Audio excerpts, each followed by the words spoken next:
All right, coming in at number 6 on our Locked On Senators NHL draft ranking, a dazzling offensive magician from the back end. It's right shot defenseman Zayne Parekh of the Saginaw Spirit.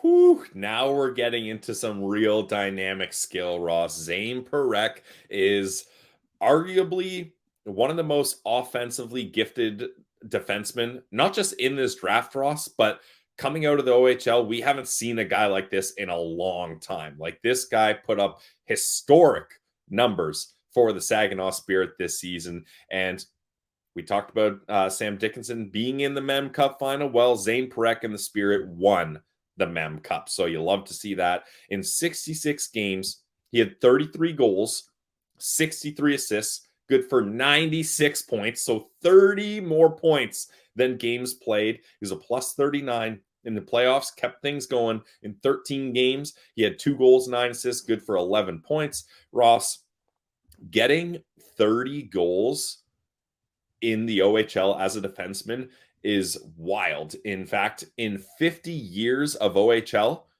only 2 defensemen have scored 30 or more goals. Like, this doesn't just happen all the time here. Zayne Parekh, he had an incredible season, and it deserves a lot of spotlight.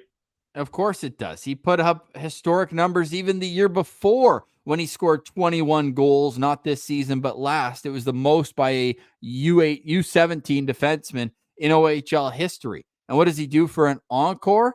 96 points, Pilsy. Like, are you kidding me?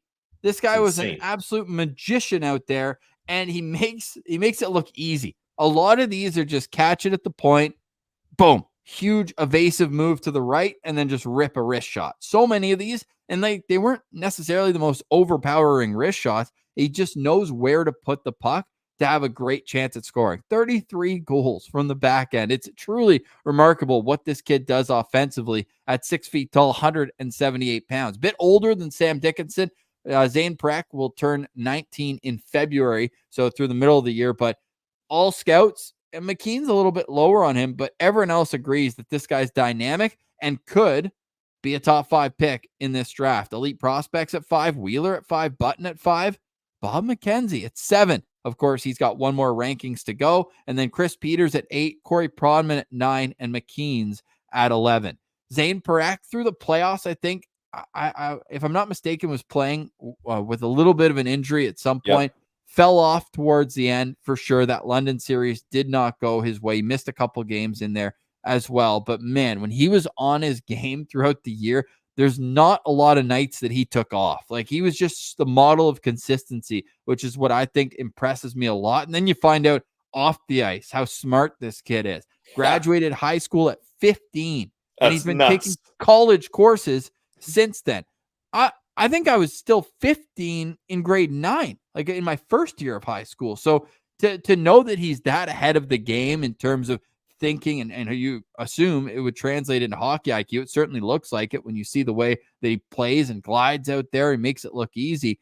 I'm getting higher and higher on Zayne Parekh. The more that you watch the highlights, the more that you hear people talking about him. It's a high upside player here with Parekh.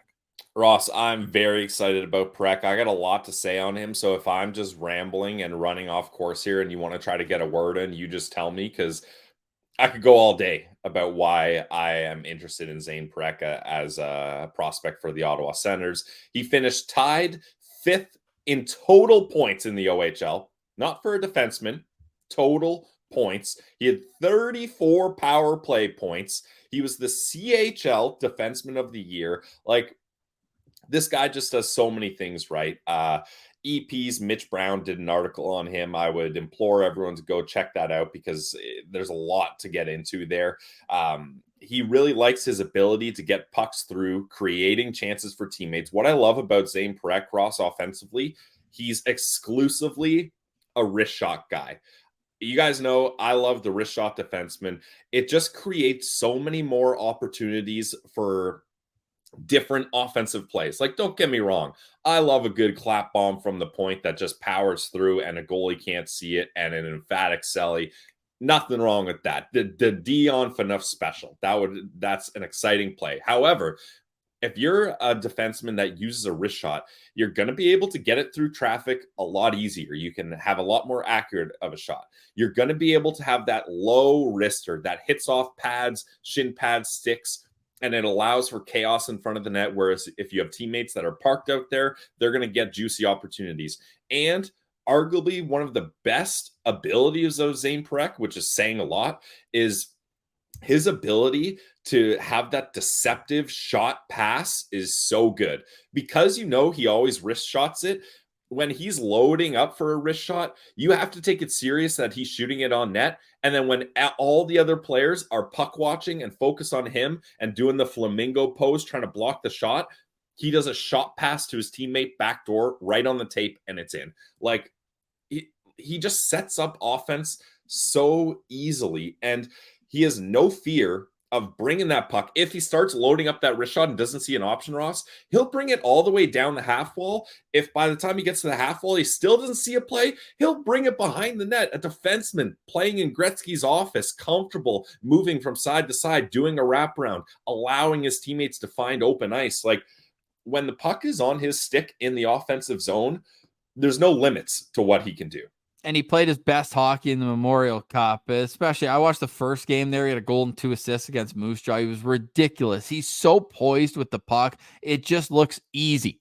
The question is, Pilsy, can he maneuver like that at the NHL level? Because his straightaway speed is not a number one attribute for him. Because you keep seeing like, oh, this guy's Erik Karlsson at his peak. If he does pan out, I don't think he skates quite like Erik Karlsson. His first 2 steps where he was gone, I don't think Parekh has that breakaway speed the way that Karlsson does. But in the offensive zone, the creativity, the slap passes, the way that they're getting around defenders, yeah, I certainly see a bit of a resemblance there. He's a human highlight reel, but how projectable is his skill? Because we've seen the other half of that argument with Sam Dickinson, a guy who's safe, dependable. Parekh, a lot more all over the ice. Great question, Ross. I love that. If you want to know what EP thinks about it, they awarded him the best 4-way mobility. So you talk about that straightaway speed not being there. There's no better 4-way mobility skater in the draft, according to EP. So that's what you want. The best offensive defenseman. So it's not like, if you're shooting for the stars, you're going to completely miss here. You're going to land with some offensive abilities. 3rd best vision, 3rd highest ceiling, 4th best transition D. So you got 4-way mobility, you got offense, you got vision, you got potential, and you have a transition player. Like, the biggest knocks on him are, this is a guy that, where do we have him? 6 feet, 178 pounds. So not huge, especially a defenseman. You want a little more size. That's certainly fair to be looking for in a defenseman. So his biggest knocks are sometimes puck retrievals, like in the corner. He's not the guy that you want for that. He just has a bit of a choppy stride. Yeah, I mean, that's something that can be, I think, worked on. I think this is a very, I'd rather this than questions about his vision or hockey sense.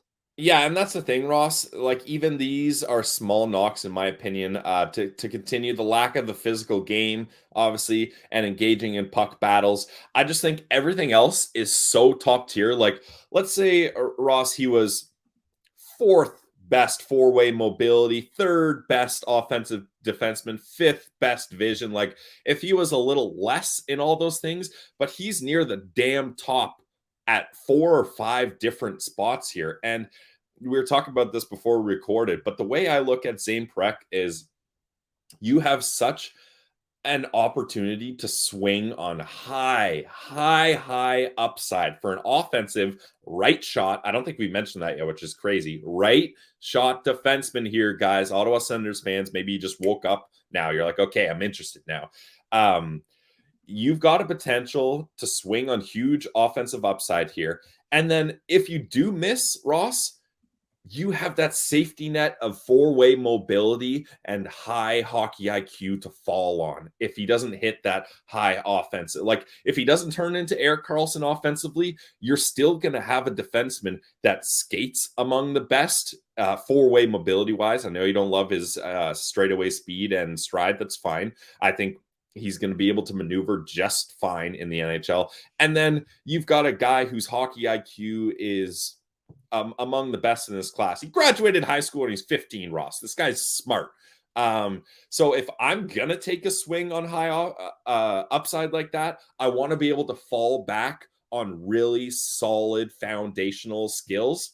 And Zayne Parekh has those. Oh, he's got all the foundational skills offensively, but there's one scout in the EP chat, industry chatter, that says, look, if I'm playing against him in the playoffs, I want it in his corner. Like, I want to put pressure on him. And I guess it's just something he's going to have to learn. And it's won't be the first, won't be the last thing that he's learned, the way he's buzzing through books throughout his academic career. But all jokes aside, I think that he will adjust, and he's obviously going to be very focused and disciplined. And I think the Sens are a team that always says, we're drafting the person as well as the player. And I mean, it seems like this guy's a top-notch dude. So I think that he could be very well Steve Staios and company's favorite for the pick at 7th overall. Now, the question to me, and which is why one of my topics on the side here, Pillsy, is he a risky pick in the top 5? Because forget about the top 10. I think what he did in the playoffs and in the Memorial Cup, despite not being 100%, at least through the playoffs, then I think he's top 5 material. Like, could a team, even as high as Anaheim or Columbus or Utah, could they jump at the opportunity to draft Parekh before Ottawa even has a chance? I think top 5 is a little rich, Ross. Not because he doesn't have top 5 upside, but just with the way the draft is, I think you're going to want a different crop of player there. I think 6, 7, 8. I think he's going to one of those picks guaranteed. It seems like that's his range there. I think you're looking at this from two sides. You got the scouts that say, look at the playoffs now. All the best teams have big, strong defensemen, and that's totally fair. And then other people are like, well, look at a guy like Quinn Hughes. Sure, didn't go as far in the playoffs as you want, but he's an elite number 1 defenseman. And that's what you could be getting with Zayne Parekh here. It's either the Sens go with the safe, big, projectable OHL guy, or they take a big swing on high offensive talent from an OHL defenseman. I would love for the Sens to be deciding between these two on draft day, and whoever ends up in their lap, they just take it. Honestly, that would be fine with me. 5 stars? Zayne Parekh is a 5-star player for me. Like, this is the guy. This is the opportunity to take a big swing when you've got skating, high hockey IQ, offensive upside, and a right shot defenseman. I just think it would be wild to let Zayne Parekh pass you by if you had the opportunity to draft him for the Ottawa Senators. Zayne Parekh comes in at number 6 on our Locked On Senators NHL draft rankings with an average of 7.1. For more draft profiles, go check us out on YouTube at Locked On Senators.